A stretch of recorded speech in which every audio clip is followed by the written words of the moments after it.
So there is a grandpa जिन्होंने पूरा का पूरा ड्रीमलैंड बिजनेस शुरू किया होता है अपनी वाइफ के साथ मिल करके, और जब वो डेथ कर जाते हैं उसके बाद उन्होंने अपने वकील के साथ मिल करके पूरा का पूरा एक सिस्टम बनाया होता है, एक टास्क बनाया होता है जो अपने तीनों पर्टिकुलर ग्रैंडसन्स को दे पूरा करना होता है, जिनसे उनकी अपनी अप्रोप्रिएट और रेस्पेक्टिव इनहेरिटेंस मिल पाए। जैसे कि बड़े वाले के लिए कुछ और टास्क है सीईओ बनने के लिए, बीच वाले के पास कुछ और छोटे वाले के लिए कुछ और।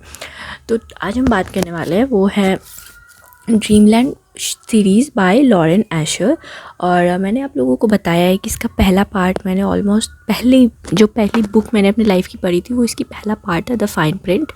एंड वो बुक मेरे पास नहीं है क्योंकि वो मैंने अपनी फ्रेंड से लेंट किया था, मेरी फ्रेंड ने मुझे वो दिया था। तो I finally completed the second book of this series, and this is Terms and Conditions. Also there is the third part, I'm gonna complete it too.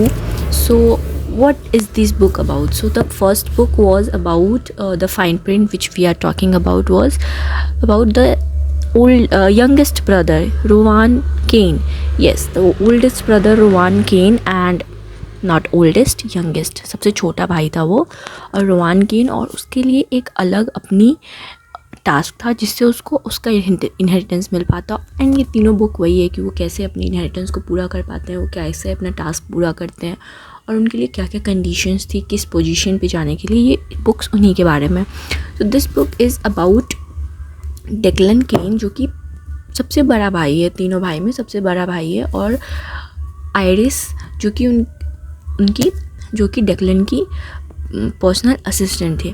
अब इसमें ये होता है कि डेक्लन को 1 साल के अंदर शादी करके बच्चे पैदा करना होता है सर्टेन पीरियड ऑफ टाइम के लिए, कि इतने साल तक अगर तुम शादी में हो और तुम्हारा अपना बच्चा है तो you are eligible to take the position of CEO of Dreamland. And honestly उसको इतना ज़्यादा वो ग्रम्पी वाला तो रोवान था, ग्रम्पी एक सनशाइन जो ट्रोप था वो तो फर्स्ट प्रिंट का था, बट इसका ट्रोप जो है वो मैरिज ऑफ कन्वीनियंस है, और इसमें वो दोनों शादी करते हैं कि सर्टेन पीरियड टाइम के लिए, but again they fall in a love, and उसके बाद वो दोनों साथ रहने लग जाते हैं। And honestly I would rate this book 4 out of 5 because the depth it should have, जहाँ पे डेक्लन जो इस ट्रांजिशन होता है कि आई डोंट वांट हर, मुझे शादी से कोई मतलब नहीं है ये वगैरह वगैरह, से जब डेक्लन जाता है कि ओ आई लव हर एंड वगैरह वगैरह, तो उस बीच में का जो डेप्थ होता है वो डेप्थ कहीं ना कहीं इस बुक में मिसिंग है। एंड आई लिटरली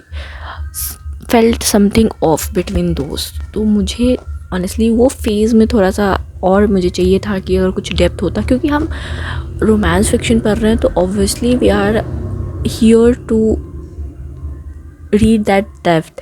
अगर वही डेप्थ मिसिंग है तो क्या फ़ायदा है फिर मैरिज ऑफ कन्वीनियंस का और ट्रोप का और फिर रोमांस फिक्शन का। तो this is what I am, but I will say that कि द फाइन प्रिंट से तो बहुत बढ़िया है, क्योंकि रोवान का जो POV था द फर्स्ट प्रिंट में वो सो अनोइंग, एंड इसीलिए वो उससे फार बेटर है। एंड अभी मैंने थोड़ा रिसर्च करा है तो इसे पता चला है कि द फाइनल ऑफर जो है इसका थर्ड बुक, उसमें जो बीच वाले भाई की कहानी होती है वो काफ़ी इंटरेस्टिंग है, एंड सभी रीडर्स उसको ज़्यादा पसंद करते हैं इन तीनों सीरीज़ में।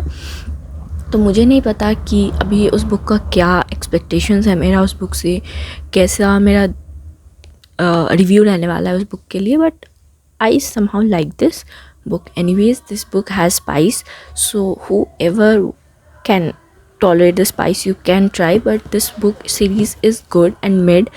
I will say this is so good and you should give it try to this book. Anyways, so now let's talk about its actually इसका कुछ ब्लर्ब तो दिया हुआ नहीं है, बस दोनों की अपनी आइडेंटिटी दी हुई है, बट पढ़ लेते हैं क्या जाता है। तो डेक्लन कहता है कि I am destined to become the next CEO of my family's media empire. The only problem my grandfather's inheritance clause, fulfilling his dying wish of getting married and having an heir seemed impossible until my assistant volunteers for the job. Our marriage was supposed to be the perfect solution of my biggest problem, but the more we act in love for the public, the more unsure I feel about our contract. Caring about Iris was never part of the deal, especially not even breaking her heart is inevitable. Iris, my plan to marry Declan was simple in theory: move in together, throwing a wedding, have a baby. We set rules to prevent any kind of issues, ones that were never meant to be broken, no matter how much Declan tempts me. But what happens when our fake relationship bleeds into our real one? Falling in love was never an option, at least not for me. तो कुल मिलाकर के ये book जो है marriage of convenience के ट्रोप पे based है। एंड इसमें शुरू में वो एक दूसरे से शादी इसीलिए करते हैं कि अभी कर लेते हैं, बाद में फिर जब टाइम पीरियड पूरा हो जाएगा उनके ग्रैंडफादर के विश का, तब we will be divorced and फिर हम नहीं जानते आपको, आप कौन है और हमें कोई मतलब नहीं आपसे। But they fall in love and they improve their characters and they find their own, और क्या कहते हैं उसको, मतलब होता है ना कि इंसान अपने आप को भूल जाता है किसी चीज़, किसी की सपने को पूरा करने के लिए।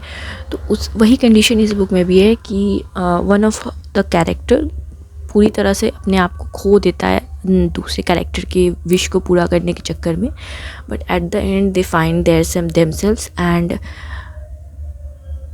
yeah, this is all about the book. So I'm quite happy that this is my second book of February month and I've completed this successfully. Well, the first book took me almost a month to read because that was my first time ever reading romance fiction with spices, and that was quite heavy to tolerate for me, but I completed this book in a week. I think that is the progress I have. And anyways, so this is the second book I have completed and I am gonna move to third book. So let's see. Okay, thank you for watching.